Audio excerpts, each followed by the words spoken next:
Well, we're in the final stretch run this morning, the last half hour of my week.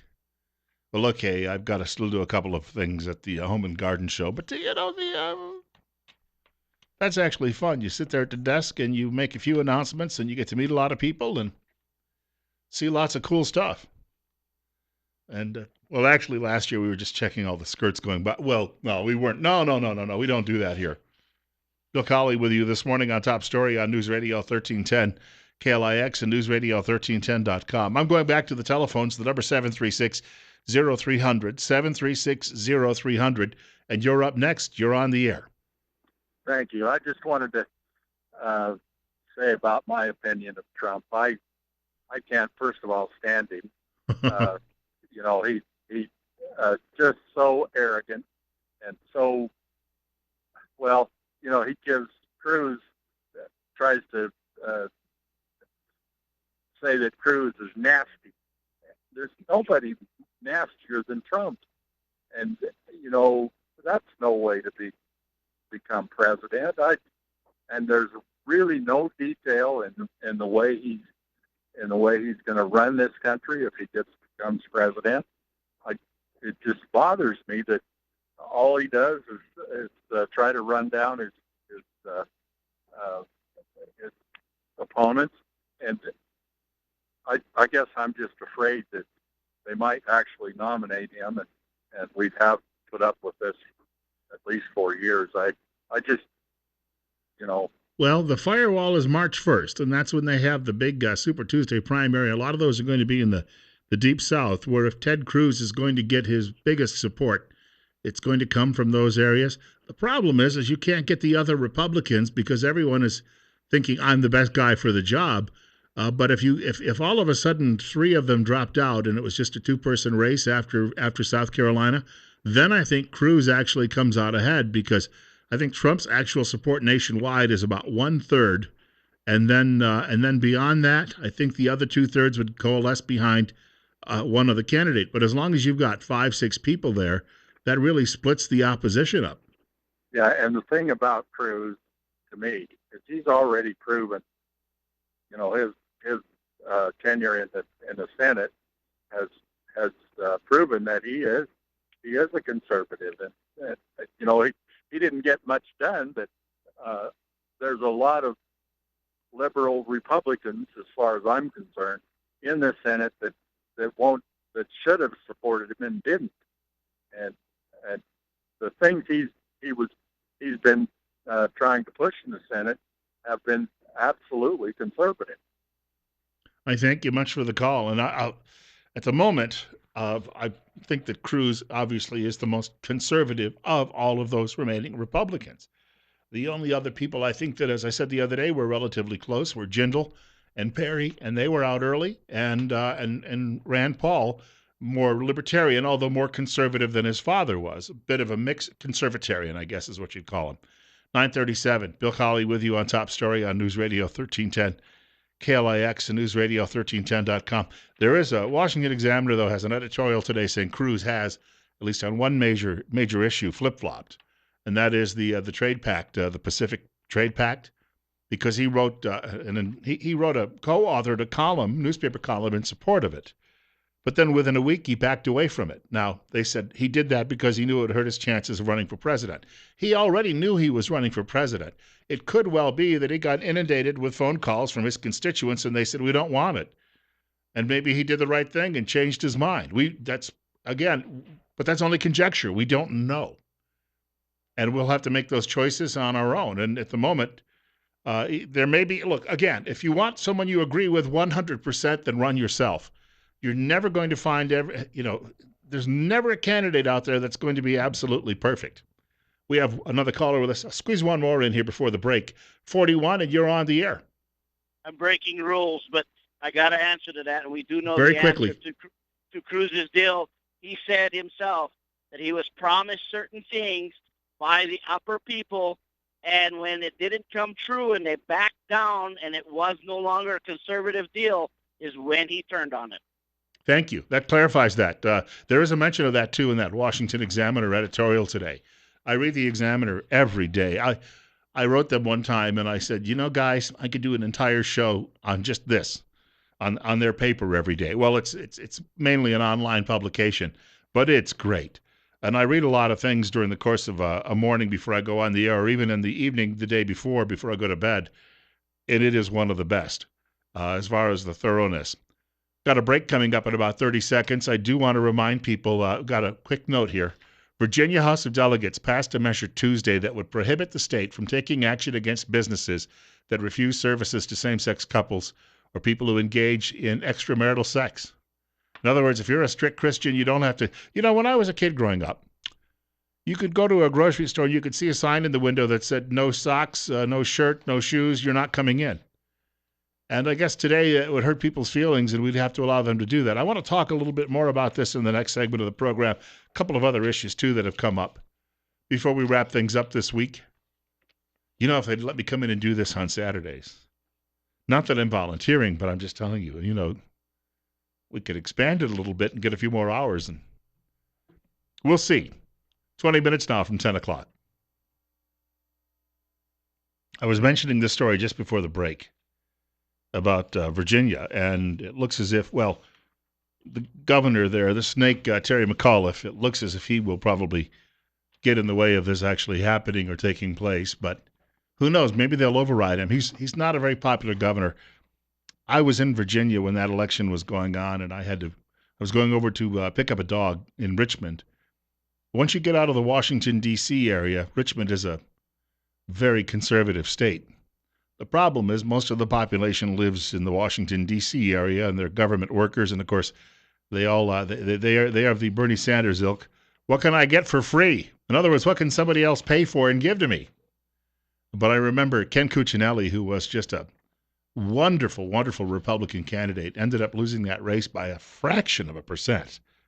And this guy, McAuliffe, got in charge. But I wanted to share this with you just quickly if I could. The Virginia House passed the controversial bill in a 56-41 vote, with supporters saying the legislation would protect religious rights of business owners from state-led lawsuits or the loss of state grants and contracts for simply refusing service to gay couples. And one of the bill's sponsors, a guy by the name of Delegate C. Todd Gilbert, said this. And he pointed out Liberty University is there. He said, we wouldn't force them to do something like this, that's being a Christian university. And he went on to talk about the people that are angry about it. He says they are not satisfied with equality. They will not be satisfied until people of faith are driven out of discourse, are made to cower, are made to live in fear of speaking their minds. In other words, they want you to come over and participate. Bring them out so we may know them. I'm telling you right now, we have public accommodations laws in this country that are unconstitutional. That is, you've got to provide service to everybody who comes through your door. No.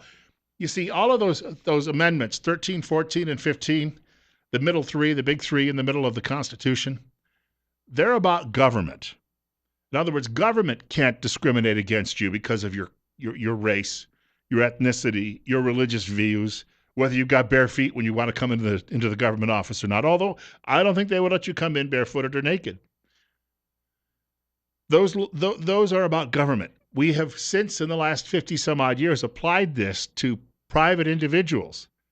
If I don't wish to do business with you, I don't need to be coerced to do it. And the beauty of capitalism is somebody else, if I refuse to do business with you, somebody else will come along and that other person will say, well, I'll do the business. I'll make the cake for Johnny and Jimmy. And then they'll make a fortune because after that, they'll become, heroes in that community and they'll do just fine. But if I don't wish to do it, government shouldn't be forcing me. Once again, public accommodations laws are unconstitutional. Bill Colley with you on Top Story this morning on News Radio 1310 KLIX and newsradio1310.com. There we go, 736, let me get that out, 736-0300, and you're on the air. Good morning, Bill. This is Pat. Yes, sir. And, in the last time we had a high moral guy that was rich, that was a businessman run for office, they said that he was too nice. He just wasn't mean enough. He didn't have enough fire in his belly.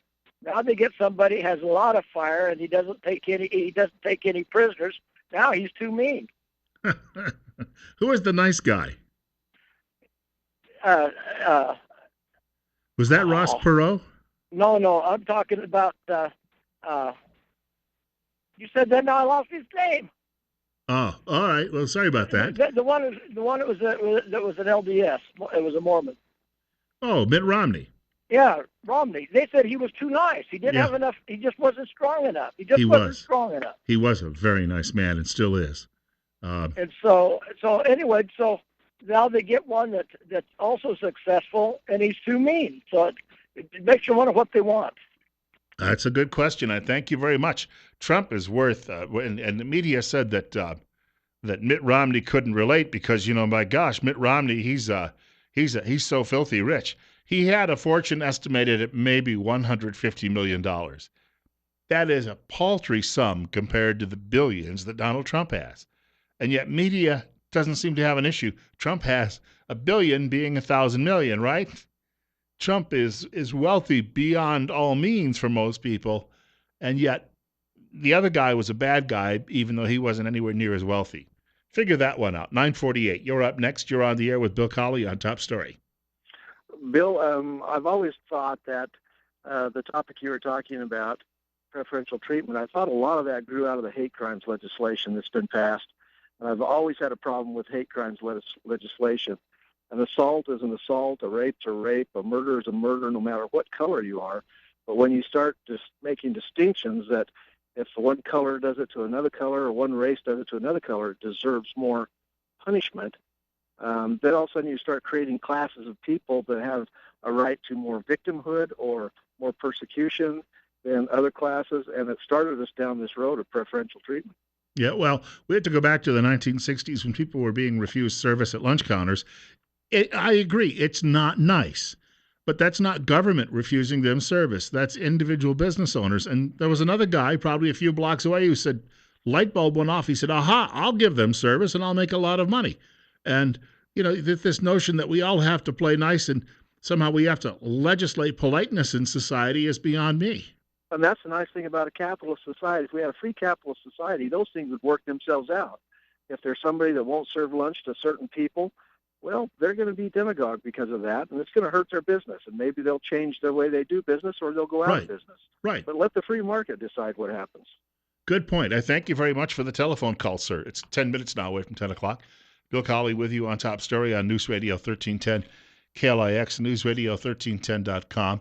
I've been telling you over the last couple of weeks about Dream Room Design, one of the newest advertisers here at News Radio 1310, KLIX, and newsradio1310.com. And there's a website, too. You can go to that website and you can check that out, dreamroomdesign.com. And what you'll see are some videos and some photographs and some testimonials. That'll give you a bit of an idea of what type of work they can do. They do finished basements. They carry a total basement finishing product line specifically designed for the basement environment. All products are inorganic, and they won't grow mold or be ruined by a water event. Many people are hesitant to finish their basement, concerned that their investment will be ruined by a water event. Need more space or more bedrooms or maybe even another bath? A play area for the kids? Well, there your choices are. They can do all of those things. That's dreamroomdesign.com. And we urge you to go there and check that out. The one caller about Trump a couple of minutes ago, Pat, brought up something about Trump's personality. But I came across something today, and it really is about how media treats certain candidates. And there's no rhyme or reason sometimes. Well, first of all, if you're a liberal, you're treated well. That part we do know. If you're a conservative, you're going to be treated poorly. But I'm telling you right now, it doesn't always work that way because Trump is not loved by media, although he's certainly good for ratings. Loved in that sense. Let's get him on the air because, the audience will jump by about 50%. However, Romney had a completely different experience with media. Here was a smiling guy who's got a good family, been married to the same woman and only one woman his entire adult life, beautiful kids. They never got in any trouble. You never hear about DUIs. You never hear about any spousal abuse in his family. I mean, what was wrong with that? Well, he's insensitive to people who don't have 150. Oh, give me a break. He was the bishop of his church for a time. I know that technically it's not called bishop. I had a neighbor explain that to me one time from across the street. He was a LDS, and he was filling me in on all the details about that. But and I know someone out there may say, well, that's Bill. That's technically your neighbor may have been wrong. Because I have a lot of people listening this morning who could probably explain it to in a very, very good way as well. Not looking for that. We can do that later. Okay, I'm just trying to make a point here that Romney was a good, decent man, and that, yes, he was wealthy. And if I had that kind of money, I probably wouldn't be working any longer. But he was, in comparison to Trump, he was a piker. This comes from James W. Antle, or W. James Antle III, a writer at Washington Examiner, as I said. Great publication. And he's writing about Trump's spat with the Pope. Well, media-generated spat. There's often a double standard when it comes to liberal religion and conservative religion, he writes. The reaction to the Pope implicitly criticizing Trump on immigration is different than what we'd likely see if he criticized Pelosi or even Trump on abortion. This was apparent in the press coverage of Pope Francis' address to Congress last year. Even explicitly liberal publications jeered Republicans' differences with the Pope on global poverty initiatives and climate change, in a way they probably wouldn't have written about disagreements with the Democrats on abortion or same-sex marriage. There also seems to be a greater tolerance for questioning Trump's religious commitments than the faith of liberal political figures, though in the billionaire's case, a Hindu or Buddhist might call it karma. Then the writer gets to this. When I was growing up in the predominantly Catholic Commonwealth of Massachusetts, a Boston columnist used to fret about the separation of church and state when the bishop publicly opposed abortion. When the bishop testified against cuts in social welfare spending or reinstating the death penalty, the same columnist would urge Bostonians to listen to their moral leader. And I'm thinking he's not naming it. It could have been Mike Barnacle, or it could have been Lawrence O'Donnell, or one of those jerks from over at MSDNC. But yes, they're cherry picking. And they do that with candidates all the time. For some reason, the media they developed an early dislike for Mitt Romney, who no one else seems to dislike whatsoever, and he doesn't seem to dislike anyone himself. But they feign all of this anger about Trump. Oh, he's mean-spirited, he's a bigot, and oh, he said all of those terrible things about all of those wonderful Mexicans. But gosh, look at last night's overnight ratings. Holy smoke. Gee, can we get him on the air again today? There's a little bit of that going on, maybe a lot of that going on, and it's obvious here, isn't it? And I'm telling you, we're dealing with a group of people. I've mentioned it before. I know a lot of folks in big-time media. David Muir, over at ABC News, used to sit right next to me. His desk was next to mine at WTVH-TV in Syracuse, New York. Good friend. Greg Kelly. Greg Kelly is an anchor of a Fox 5 in New York City. Used to be Fox and Friends on weekends. Greg actually is a bit more behaved than most of these people. He's the son of Ray Kelly, of course, former police commissioner in New York City, and they're both Marines. So they have a little bit of a different structure in their lives, but they're Democrats. I don't know if people know that or not. They're Democrats. Muir, nice guy, worked really hard at being a good TV anchor. I was working at being a good TV reporter. There's a difference. In other words, he knows how to sit there on air and imitate Peter Jennings, because that's what he was always doing. He was always practicing all of those TV moves. I mentioned something that happened one time in the city to him a few years before he graduated college, and he said, nobody cares about that. That was a long time ago. And I thought, there's a lot of people watching the news tonight who remember this, but it didn't matter to him. You see what I mean? We had several other people I worked with who are working at various network levels. One of them is on the CBS morning program, not as one of the main anchors, but he's a regular there. And I have another one of those acquaintances working over at CBS who I knew back in the 1990s. Actually, I have a third friend working at CBS. She's still working there. And then I have a former competitor working over at NBC. One of my former friends I used to work with in radio is now working at NFL Network. He's a conservative, I should point out, though, so we can't really put him into this same grouping. But a lot of these people I knew from after-work culture, which when we were young was the local bar room. And I'm telling you, I watched their behavior, and you can't, it's alcohol, Bill, if that's what was doing it. Well, no one forced them to take the drink. And I saw some things, and I used to hear things around the newsrooms. And a lot of these people who in media who walk around and say, oh, Oh, we should never have to report on anybody who's being a bigot or a racist. Well, a lot of those people are in media. So every other workplace is the same, right? I don't care what job you're in, whether you're working in a hospital or you're working in law enforcement or education. You've got some people who are drunkards. You've got some people who are bigots. I mean, the list goes on and on and on. And a lot of these people had alternative lifestyles. I'm telling you, these are not perfect people.